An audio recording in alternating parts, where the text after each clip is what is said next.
Hi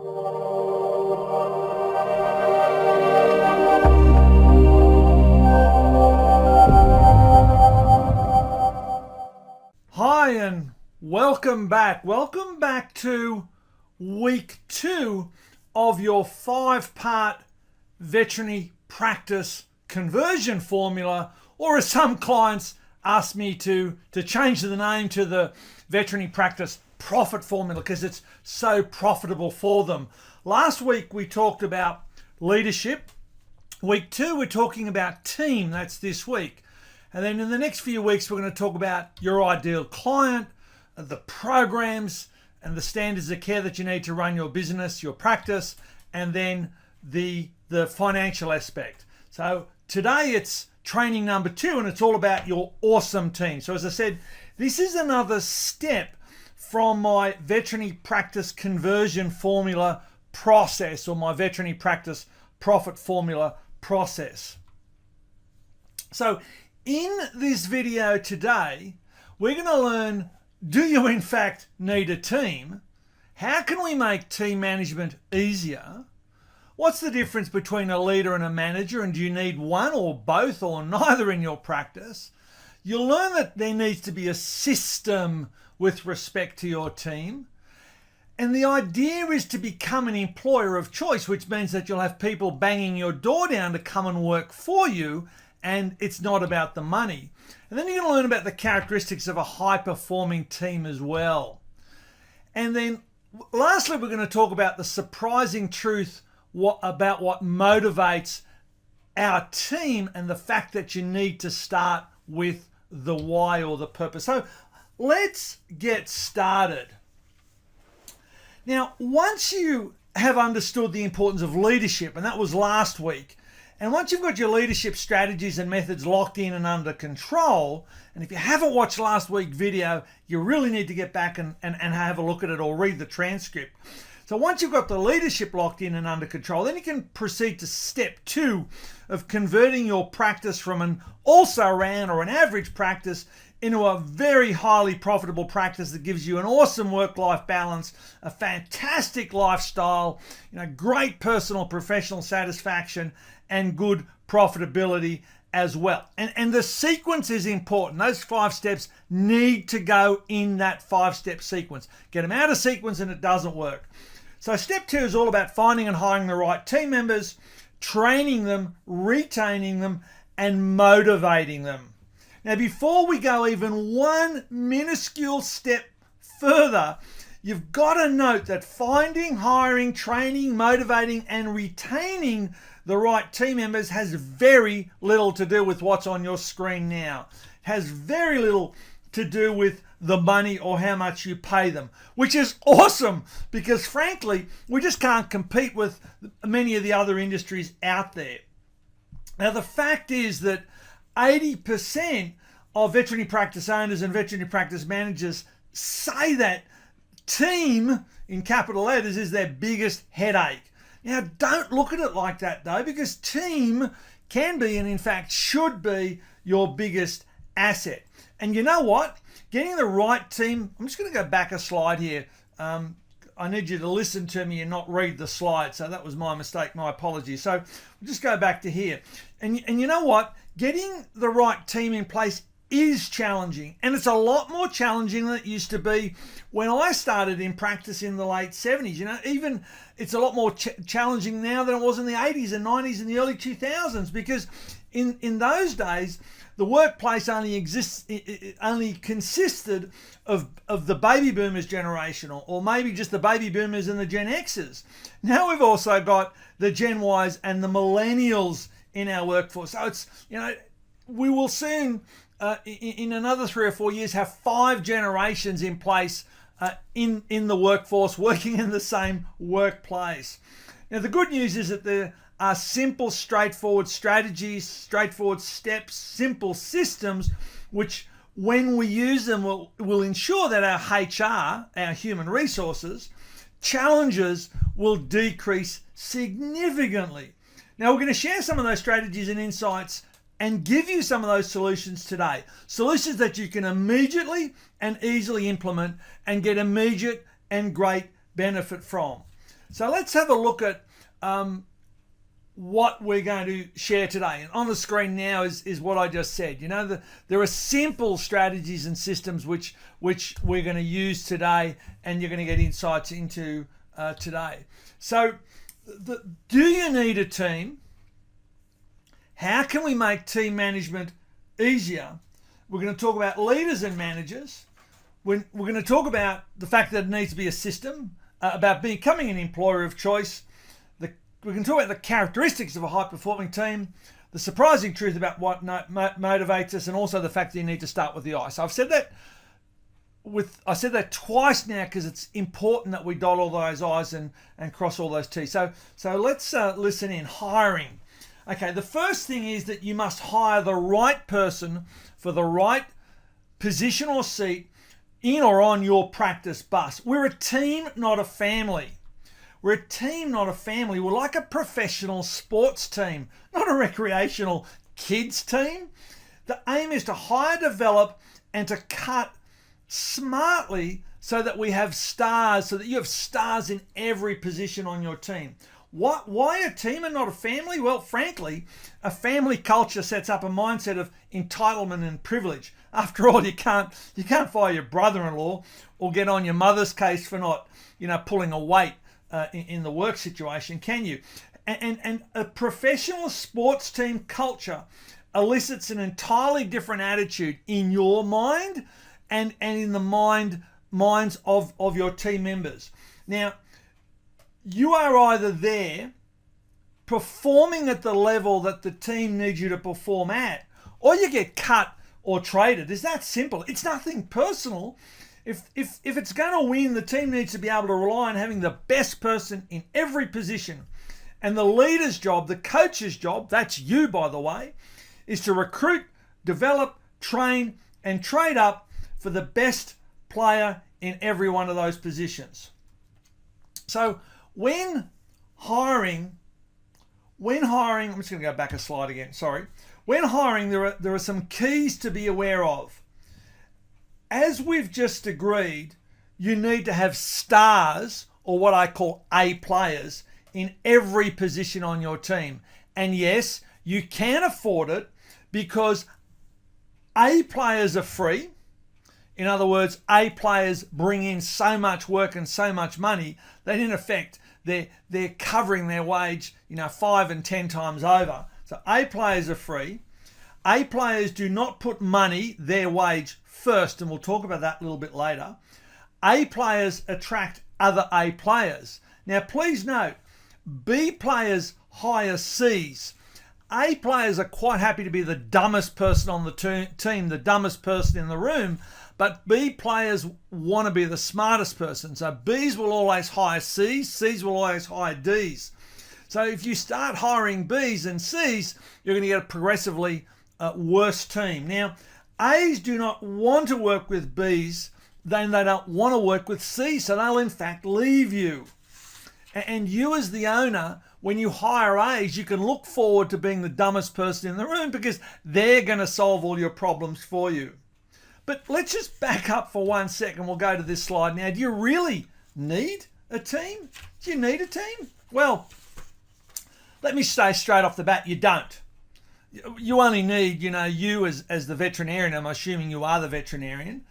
You only need you plus a couple of other people to run a veterinary practice. And I know some very, very, very successful single doctor practices with just 1 or 2 support staff who will earn up to $1 million and take home $500,000 of that.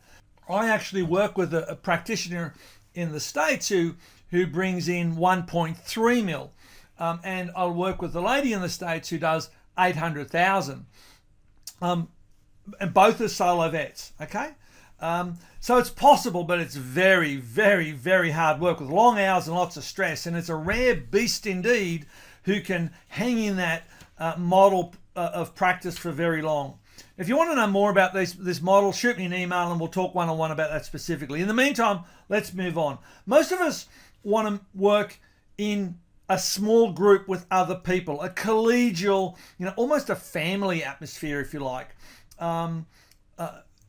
And I know I said we don't want family, we want a sports team, but I was referring to family with respect to size and collegiality. Now, the modern generations, especially the Gen Ys, want to work in a team situation. Now, this size group allows for more interaction, hours not as long, camaraderie, collegiality, case discussion, sharing responsibilities, decent holidays, and leverage, very importantly, for the owner or leader, which allows you to earn a lot more than if you just worked on your own or with just one or two team members. Now, the next point is that most veterinarians have no idea how to manage a team. They've never had the training to do that. And certainly these skills are not innate, and they're not something that you're born with. And rarely do we hire someone in our practice specifically to manage our team, or someone specifically that has those qualifications. And that needs to change. We need to hire someone to manage the team. Now, generally as practice owners and even as practice managers, frankly, we're not trained in HR, human resources, we're not training team management, or we're just too damn busy to manage the team problems and the team issues as they occur. And by the way, we should be managing them when they occur, because at that stage they're smaller and they're more easily managed. But we just leave them and leave them and leave them, and only when they get really, really, really large, and also at that stage that they're harder to manage and larger to manage, it's only then that we start to address them. And often then they're so big, we're doing everything in our power to avoid them altogether. So this team management in the average veterinary practice, it's a real roller coaster ride, and in most veterinary practices it just happens really, really, really badly. So how can we make team management a little bit easier? Well, it's a very simple process. There's a few critical factors, and that's all. It all starts by hiring the right person. When you hire the right person for the right seat on your bus, then team management is a lot easier right off the bat. And then you train them in your way of doing things. However, typically in most practices, we hire in a state of need, of urgency, and we'll hire almost any warm body that's around. And that's just terrible. It's unacceptable. And it turns around and it bites us on the bum in the long term. Now, for many reasons, you're better off hiring no one rather than hiring the wrong person. And if I were working with you and you came to me and said, Dick, I've got two options. I've got an iffy person and I've got no one, and if we hire no one, we've got to cut the work back. I'm going to tell you to hire no one until you get the right person. Now, my personal belief system is that in the average veterinary practice, you need to have about half an extra person on the staff than you really need. This allows you to give the service levels that you really want. It also allows you to cover on holidays, etc., etc. Now, most of my 18% club people don't understand that when they start off with this process, but after sucking it and seeing it for a little while, they soon agree that it's the perfect scenario. The next thing is you need to have a system. A system. Now, most hiring is done in desperation. There is no system. You need to learn to hire slow and fire fast. And in vet, we actually do it the other way around. We hire fast, we hire warm bodies, and we fire slow. Now, a bad hiring costs you between 3 and 5 times their average wage, their annual wage, my apologies. So if it's a vet that you've hired badly and you're going to pay them $80,000, it's going to cost you $240,000 to $400,000 if you sack them in the first 3 to 4 months, or if they leave. Okay, so it's a horrible cost. You need to get it right. And as I said, be half a person over staff so that you can offer excellent customer service. Now, you need to have a system, and you need it documented so that it's replicable, and so you can roll it out really quickly, really easily when it's needed, and it can be managed by someone else that's not you. Yes, this takes longer to create the first time round. Creating a system and documenting it the first time it takes longer and it's harder. It's a pain in the butt, frankly. But after the first time, it's quicker and easier, and it will get you better people. So you need to write your hiring ads around your practice's purpose and around your practice's core values, because this is going to make sure that you attract the right kind of person or the right people when they read your ad, because they're going to read your core values and they're going to read your purpose, and it's actually going to act as a turn off for the people that read it and say, oh gee, this is hokey. So that's great. They're not going to put their hand up for your job. Now, you've also got to know that people lie during interviews. Let's be blunt. They lie during the interviews. They tell you what you think you want to hear. So you must learn to use behavioral interviewing strategies. This is really, really, really, really easy to do. And it's something that I train all my veterinary practice conversion formula or veterinary practice profit formula, whatever you want to call it, clients in. And it only takes a few hours to do so. It's part of our system. It's part of what we do. And once you've been trained in it, you'll love it, and you'll be able to sort out the wheat from the chaff during an interview really quickly. Now, a second ago, I talked about hiring right. That's step one of your hiring system. Then, of course, there needs to be an induction system, a training and a development system. And, of course, it's important to have a retention system so that they stay. And then, of course, a motivational system as well. All these need to be documented. Yes, I know it's a bit onerous the first time around, unless you use a template. And all the clients that I work with, I have templates that I give them. It's all part of the process. It's all part of the system. And using templates means you don't have to recreate the wheel, and you can just have this stuff up and running really quickly and easily.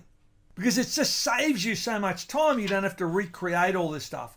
Look, even if you have to do it yourself, worst case scenario, you've got to sit down and do it yourself. Don't be overwhelmed. You can do it simply. It just will take you a fair bit of time. But you've got to have something. You've either got to, get it from someone like me, or you've got to create it. Because if you keep doing what you're doing, you're going to end up with people that aren't the quality that you want. Unless you have something concrete in place that addresses all the steps that are on your screen right now, then you're fighting a very, very long, very, very uphill battle. And as I said, in my system, in my process, my clients, we have these systems laid out for you because it saves you recreating the wheel. Now, the next point is, do you need a leader? Do you need a manager? Do you need one, or do you need both? And yeah, absolutely, you need both in the practice. And it's very, very, very rare that one person can do both these jobs and do them well. So really, you need to have two people, each one dedicated to one of these roles. Now, when I say dedicated, I don't mean full time. A leader may only be, a person may only be the leader in the practice 2 hours a week, but that's documented, scheduled, leading time with a job description attached. And the same for the manager role. Now, I could spend hours on this, and I'm not going to. I'm going to break this down very simply. So if, for example, one person does both roles, but if one person wears both of these hats, as it were, then that person needs to have dedicated time to be the leader and have a job description, and make dedicated time to be the manager and have a job description attached to that role as well. And that's to ensure that the person doing both those roles stays on track, especially when things get busy. Now, many people ask me, hey, Didrik, what's the difference between a leader and a manager? And we could spend, as I said a couple of secs ago, we could spend all day talking about that. But let me give you a really, really, really simple thought here.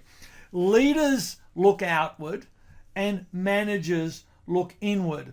Leaders lead the team. Think of a Gandhi, think of a JFK, think of a Roosevelt, think of think of your sports team leader, or your hockey or swim team leader.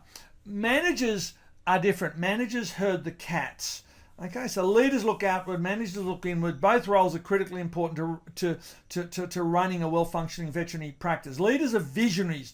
They're looking for the next thing or the next project that the practice can take on and by which it can serve their clients.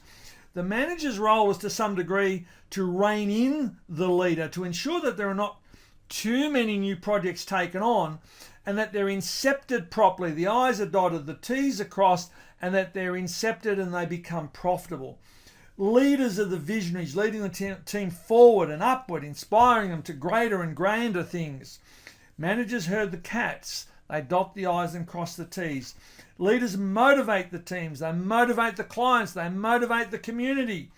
Managers develop and manage the budget and ensure that things are on track. I hope that's made things a little bit clearer for you. And the outcome of everything we've been talking about for this last little while is to become an employer of choice. And that's the fantastic situation in which excellent people approach you for a job and that you have a surfeit of choice you have great people waiting in line to come and work for you.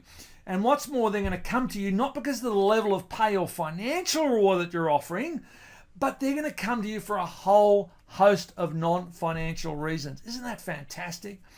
Now, I'd like to share a very small section of this very complex subject and give you a few takeaways that you can implement immediately and get huge benefit from. Now, let me be very, very, very clear here. I just want to repeat this. This is a very small section. What we're going to go through now is a very small section of a very large topic. I'm just going to take some pieces out of it. But even the pieces that you're going to get are going to be incredibly powerful for you, much less when you address, the whole thing. So take these key suggestions and implement these key strategies in your practice, and you're going to get some amazingly huge benefits. So I'm going to suggest that you lean in and take some notes. So now we're going to talk about the 5 things that you need to do to develop your own high-performing team. And this is really simple. And note, a high-performing team leader creates/develops a high-performing team, not the other way around.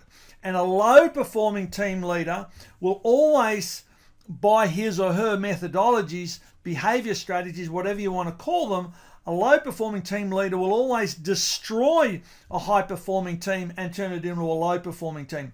Always. This is inviolate. So, how do you become a high-performing team leader and develop a high-performing team? And it's on the screen for you. Your practice needs a purpose or a cause or a why which engages your team and your community. This purpose is very similar or similar to or the same as Simon Sinek's why in his book Start With the Why. The practice purpose, the practice cause engages the limbic or the reptilian brain of your team members and of your clients. And therefore it engages them at a very primal level, at a very root level. And it's therefore an exceedingly strong motivator. Now, it's so motivational, in fact, that staff that work for a business that has a purpose or a why or a cause are 1.4 times more engaged. They will stay with that business 1.7 times longer. And 43% of clients dealing with you when you have a cause, a purpose, or a why will be happy to pay a premium to work with you.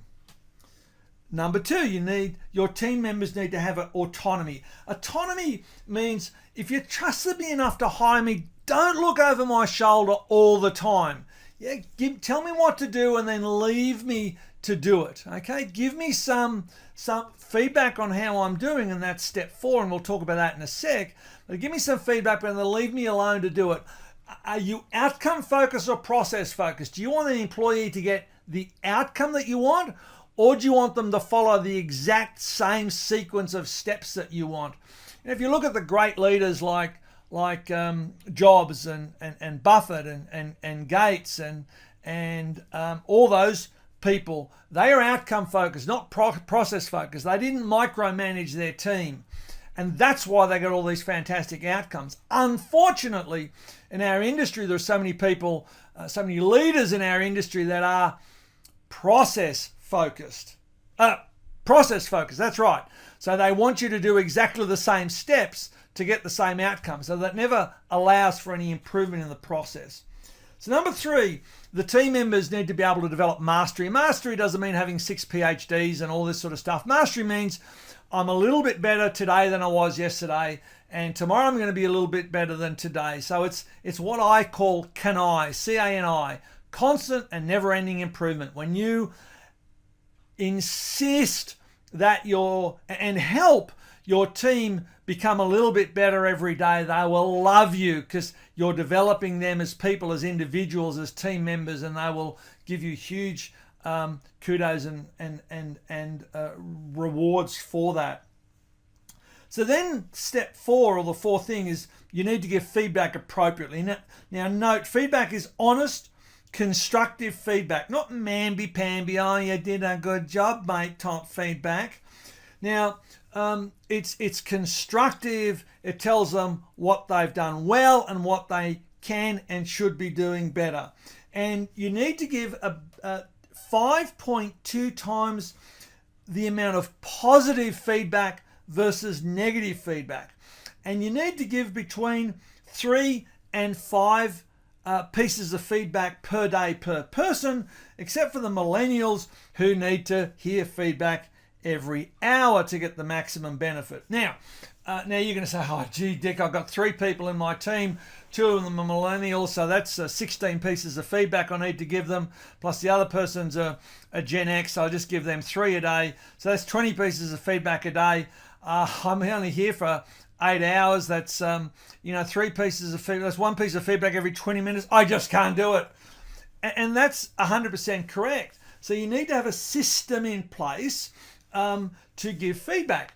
And it's very easy to do when you look at, when you think laterally and use your organizational chart, your organizational structure to maximum benefit. So there's no reason, for example, that team members can't give each other feedback. There's no reason why a lead nurse can't give her nurses feedback, etc., etc. So it is doable, and when you get it right, it works brilliantly.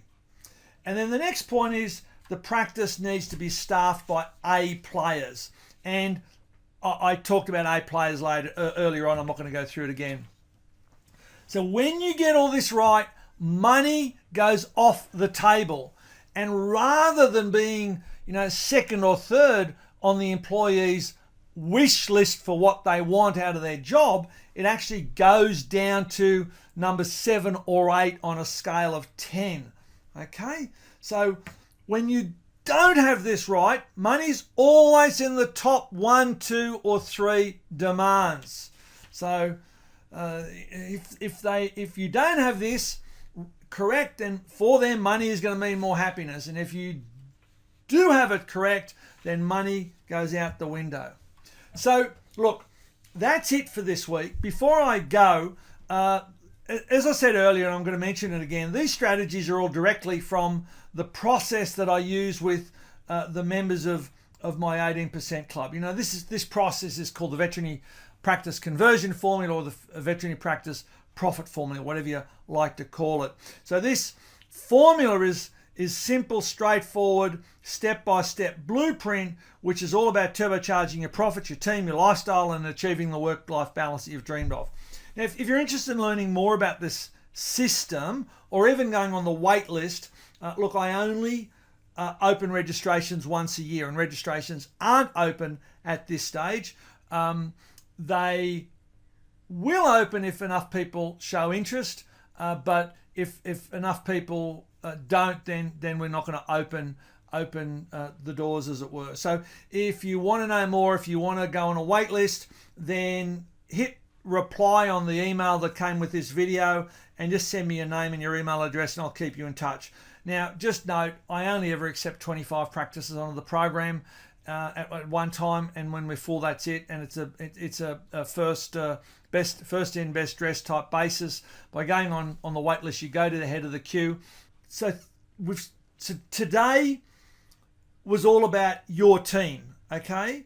And that is step 2 after leadership. So leadership is step 1. Team is step 2. And then next week is step 3, in which you're going to discover how to find, attract, and keep A-grade clients. Those clients who you love, who also love you, and they're only too happy to spend their money with you in your practice. So that's it. Thanks for joining me. I'll catch up with you next week. Bye.